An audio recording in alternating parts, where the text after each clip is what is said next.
Hello friends, আজকে আমি তোমাদেরকে ঘরোয়া স্টাইলে চিকেন কষার রেসিপি তৈরি করে দেখাবো। আশা করি সবার ভালো লাগবে। তো দেখো, আমি এখানে চিকেন কষার জন্য কিছুটা ফ্রেশ ধুয়ে নেওয়া মিডিয়াম সাইজের চিকেন নিয়ে নিয়েছি। কিন্তু এবার একটা গ্যাসের ওপর একটি কড়াই বসিয়ে কড়াইটা খুব ভালো করে গরম করে নিয়ে তার মধ্যে আমরা কিছু আলু ভেজে নেব। দেখো, মাংসের আলুগুলো কিন্তু আমি একদম মিডিয়াম সাইজে কেটেছি, ছোটও না বড়ও না, তোমরাও কিন্তু এইভাবেই কেটে নেবে। তো আমি কিছুক্ষণ ভালো করে নাড়িচাড়ি একটু ভেজে নেব। ভেজে নেওয়ার পরে তারপরে আমি এর মধ্যে নুন আর হলুদ অ্যাড করে নেব।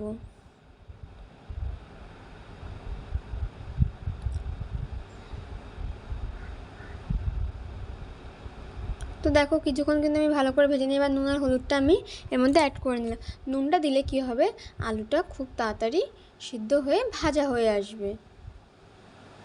তো দেখো, নুন আর হলুদ দিয়ে আমি ভালো করে নাড়িচাড়ি কিছুক্ষণের জন্য ঢেকে রাখবো, যাতে আলুটা আমার খুব সুন্দর তাড়াতাড়ি করে সেদ্ধ হয়ে ভাজা হয়ে যায়।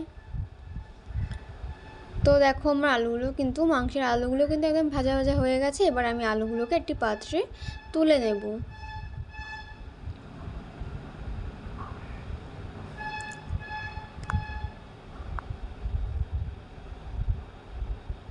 এবার সেই তেলের মধ্যেই কিন্তু আমি আরও কিছুটা পরিমাণ তেল অ্যাড করেছি। তেল অ্যাড করার পর আমি এর মধ্যে দিয়ে দেবো কিছু গরম মশলা। গরম মশলার মধ্যে দিলাম দুটো দারচিনি, দুটো এলাচ, দুটো লবঙ্গ, দুটো গোলমরিচ। এলাচের মুখটা কিন্তু অবশ্যই একটু ফাটিয়ে নেবে। আর দিয়ে দেবো একটা গোটা শুকনো লঙ্কা, কিছুটা জিরে, আর দিয়ে দেবো একটা গোটা তেজপাতা।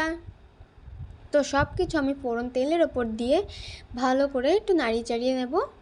নাড়িয়ে চাড়িয়ে নেওয়ার পরে তারপরে আমি এর মধ্যে দিয়ে দেব কেটে রাখা পেঁয়াজ কুচি।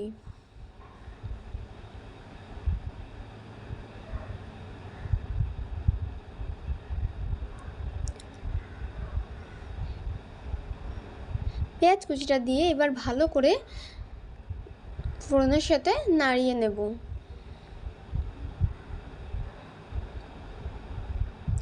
একটু নাড়িয়ে নিয়ে তারপরে এর মধ্যে দিয়ে দেব কিছুটা পরিমাণ লবণ।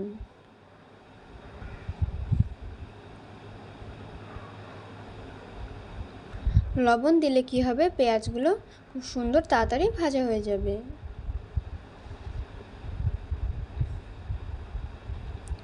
তো দেখো, আমি কিন্তু কিছুক্ষণ ভালো করে নাড়িয়ে চাড়িয়ে নিয়ে কিছুক্ষণ ঢেকে রাখবো,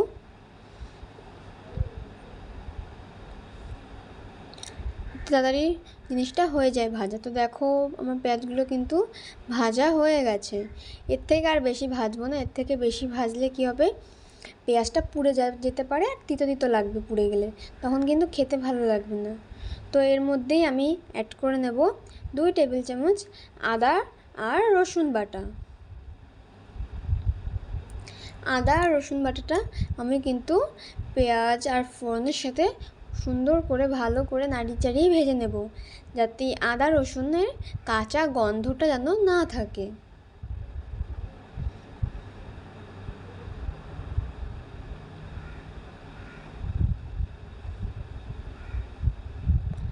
আদা রসুনটা একটু ভাজা ভাজা হয়ে যখন একটু হালকা একটু তেল ছাড়বে, যখন আমরা বুঝতে পারবো যে ভাজাটা হয়ে গেছে, তখন আমরা কিন্তু এর মধ্যে আরও কিছু মশলা অ্যাড করব। তো দেখো, আমি কিন্তু একদম লাল লাল করে সব কিছু সুন্দর করে কষিয়ে নিচ্ছি। এবার অ্যাড করে দেবো এর মধ্যে 2 টেবিল চামচ জিরে আর শুকনো লঙ্কা বাটা।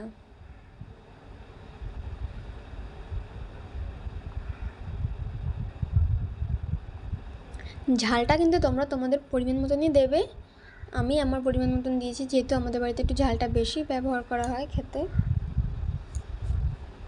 তো সব কিছু দিয়ে আমি ভালো করে আবার খুব সুন্দর করে মশলাটা কষিয়ে নেব। কষানোর সময় আমি দিয়ে দেব কিছুটা হলুদ গুঁড়ো, আর দিয়ে দেব কিছুটা লঙ্কার গুঁড়ো। কাশ্মীরি লঙ্কার গুঁড়ো দিচ্ছি কিন্তু আমি এটা।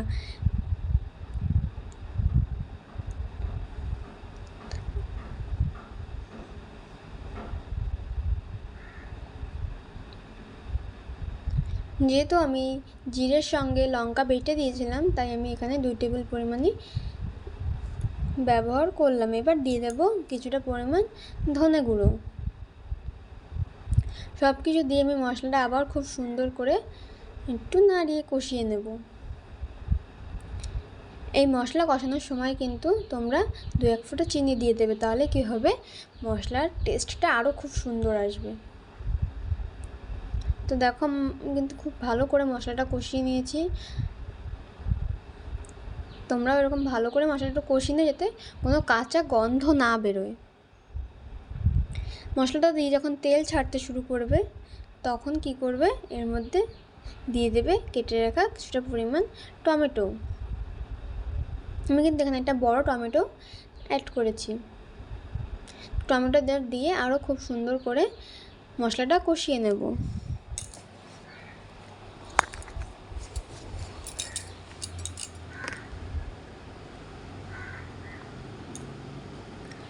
ও হ্যাঁ, তোমরা কিন্তু কে কোথা থেকে ভিডিওটা দেখছো আমাকে কিন্তু কমেন্টে জানাতে একদম ভুলো না। আর আমার ভিডিও যদি ভালো লেগে থাকে তো তোমরা প্লিজ চ্যানেলটাকে একটু সাবস্ক্রাইব করে দিও।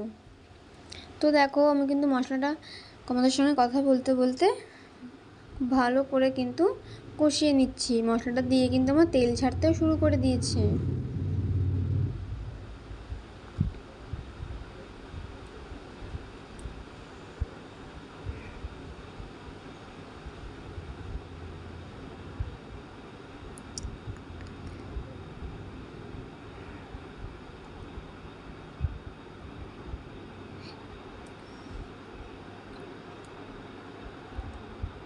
এবার আমরা মশলাটার মধ্যে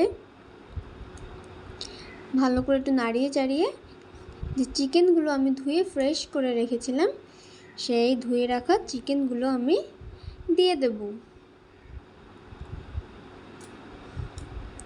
কারণ দেখো আমার মশলাটা কিন্তু কষানো হয়ে গেছে, মশলাটা দিয়ে কিন্তু তেল ছাড়তেও শুরু করে দিয়েছে। এবার চিকেনগুলো দিয়ে মশলার সঙ্গে খুব ভালো করে কষিয়ে নেব।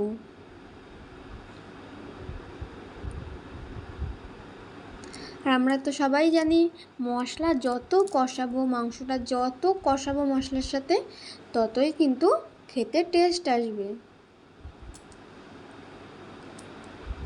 এই সময় কিন্তু জালটা একটু মিডিয়ামে দিয়ে রাখবে, নাহলে কিন্তু নিচে লেগে যাওয়ার সম্ভাবনা থাকে। তো দেখো আমি কিন্তু মশলার সাথে ভালো করে মাংসটা কষিয়ে নিচ্ছি।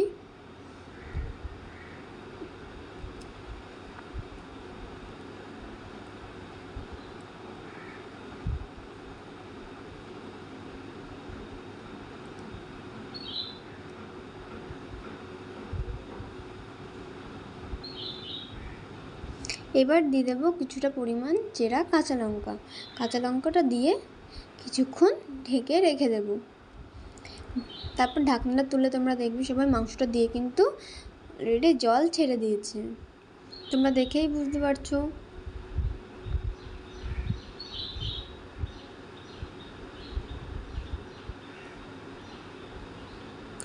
তখন আর একবার একটু ভালো করে নাড়িয়ে নেবো যাতে নিচে যেন লেগে না যায়।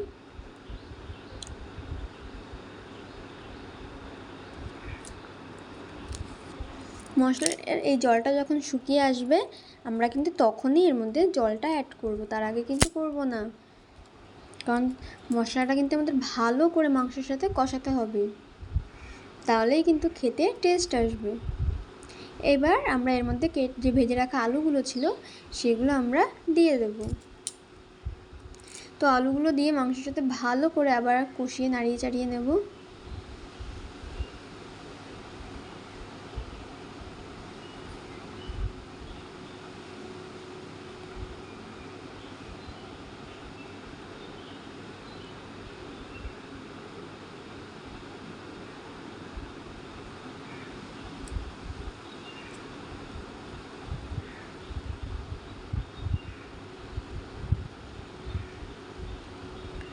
এই পর্যায়ে আমি দিয়ে দেব কিছুটা পরিমাণ লবণ।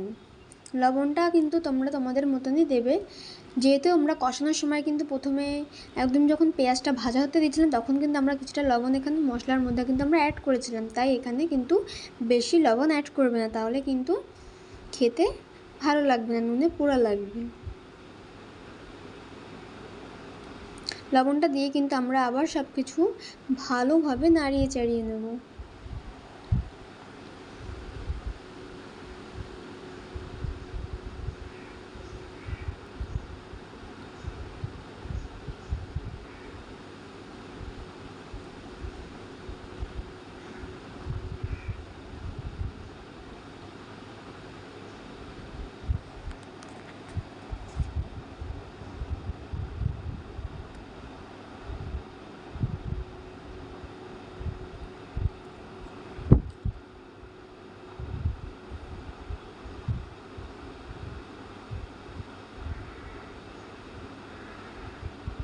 মাংসটা দিয়ে যখন জলটা বেরিয়ে আসবে তখন কিন্তু তোমরা গ্যাসটা একদম হাই হিটে দেবে, নাহলে কিন্তু জলটা তাড়াতাড়ি টানবে না।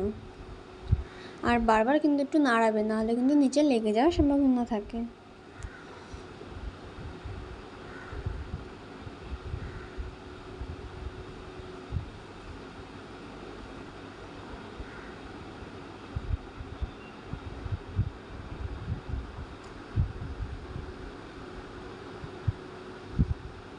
তো দেখো, আমি যখন ঢাকনা তুলেছিলাম তখন কিন্তু আমার পুরো কড়াই ভর্তি করে জল ছিল। এখন কিন্তু জল কিন্তু অনেকটাই টেনে গেছে। এই পর্যায়ে আমি কিছুটা লঙ্কার গুঁড়ো অ্যাড করলাম, যেহেতু আমাদের বাড়িতে একটু ঝালটা বেশি খাই সবাই, সেই কারণে। তোমরা কিন্তু ঝালটা তোমাদের পরিমাণ মতন বুঝেই দিও।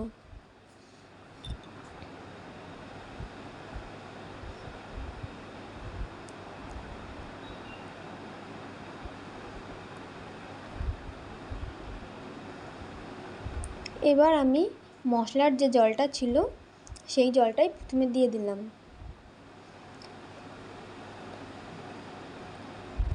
আর সামান্য পরিমাণ কিছুটা জল দিলাম। যেহেতু আমার মাংসটা কিন্তু কষানো প্রায় হয়েই গেছে, খুব সুন্দর কিন্তু কষানো হয়ে গেছে, তোমরা দেখেই বুঝতে পেরেছো। এবার জল দিয়ে একটু ভালো করে নাড়িয়ে চাড়িয়ে কিছুক্ষণের জন্য ঢেকে রাখবো।